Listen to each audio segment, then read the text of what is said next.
Hello everyone, in this video, I will show you how to fix the api-ms-win-crt-runtime-l1-1-0.dll missing error on Windows.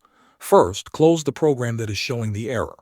Open your web browser and search for Visual C Redistributable. Open the official Microsoft website from the results. Download both versions, x86 and x64, even if your system is 64-bit. After the download is complete, run the installers one by one. If Visual C++ is already installed, select the repair option and let the process finish. Restart your computer after this step. If the error still appears, the next step is to run Windows Update.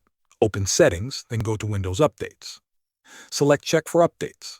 Install all available updates. Some Windows updates include important runtime files that your system needs.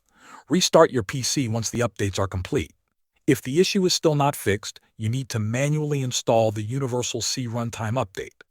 Open your browser and search for KB2999226. Universal C Runtime.